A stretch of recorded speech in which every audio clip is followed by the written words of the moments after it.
Hi friends, welcome to my channel.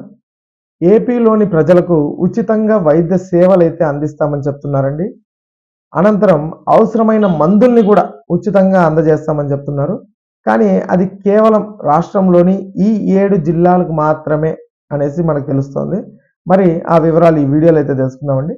మీరు ఇంతవరకు నా ఛానల్ని సబ్స్క్రైబ్ చేసుకోకుండా ఉంటే దయచేసి సబ్స్క్రైబ్ చేయండి. దీనివల్ల నేను చేసే ప్రతి వీడియో యొక్క నోటిఫికేషన్ మీకు అందుతుంది. ఏపీ ప్రభుత్వ పథకాలకు సంబంధించిన ఏ సమాచారాన్ని మీరు మిస్ అవ్వకుండా ఉంటారు. అలాగే లైక్ చేయండి, షేర్ చేయండి. మీరు ఇచ్చే ఒక లైక్, మీరు చేసే సబ్స్క్రిప్షన్ మాకు ఎంతో ఎంకరేజింగ్గా ఉంటుంది. వీడియోని ఎక్కడ స్కిప్ చేయకుండా చివరి వరకు చూడండి. దీనివల్ల ఇంపార్టెంట్ పాయింట్స్ అయితే మిస్ అవ్వకుండా ఉంటారు. ఇక ఆలస్యం చేయకుండా వీడియోలోకి అయితే వెళ్ళిపోదాం. ఆంధ్రప్రదేశ్ ప్రభుత్వం కీలక నిర్ణయం అయితే తీసుకుందండి. రాష్ట్రంలోని 7 జిల్లాల్లో మీ డాక్టర్ మీ ఇంటికి విధానాన్ని తీసుకొస్తుంది.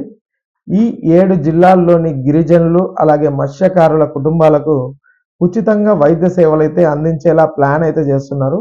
ఈ మేరకు వైద్య సేవలు అందించేందుకు Andhra Pradesh Indian red Cross society శాఖ ఆర్ఈసి రూరల్ ఎలక్ట్రిఫికేషన్ కార్పొరేషన్ మధ్య ఒప్పందం అయితే చేసుకున్నారండి. అల్లూరి సీతారామరాజు, పార్వతీపురం మన్యం, పల్నాడు, తిరుపతి, నంద్యాల జిల్లాల్లోని గిరిజనులు, కోనసీమ, పశ్చిమ గోదావరి జిల్లాల్లోని మత్స్యకారుల కుటుంబాలకు చెందిన వారికి మొబైల్ మెడికల్ యూనిట్స్ అంటే సంచార వైద్య కేంద్రాల ద్వారా జిల్లాకు అంబులెన్స్ని అయితే అందుబాటులోకి తీసుకురానున్నారండి. ఈ అంబులెన్స్ ద్వారా వైద్య బృందం ఇంటింటికి వెళ్ళి రోగ నిర్ధారణ పరీక్షలు అయితే చేస్తుంది. ఆ తర్వాత అవసరమైన మందుల్ని కూడా ఉచితంగా అందిస్తారు. దీర్ఘకాలిక జీవనశైలి వ్యాధులను గుర్తించడం, అలాగే మాతా శిశు మరణాలు తగ్గించేందుకు ఈ పరీక్షలు తోడ్పడతాయని ప్రభుత్వం అయితే భావిస్తుంది. ఏపీ ప్రభుత్వంతో ఒప్పందంలో భాగంగా ఆ ఎంఓయుపై REC chief programme manager Sanjay Kumar సంతకాలు అయితే చేశారండి.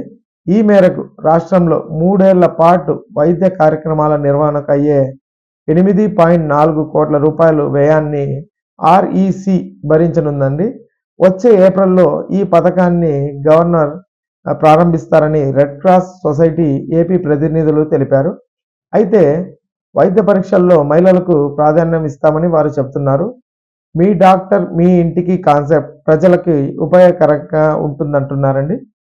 ఇక ఈ వీడియో నచ్చినట్టయితే ఒక లైక్ చేయండి, అలాగే మా ఛానల్ని సబ్స్క్రైబ్ చేసుకోండి. Thanks for watching.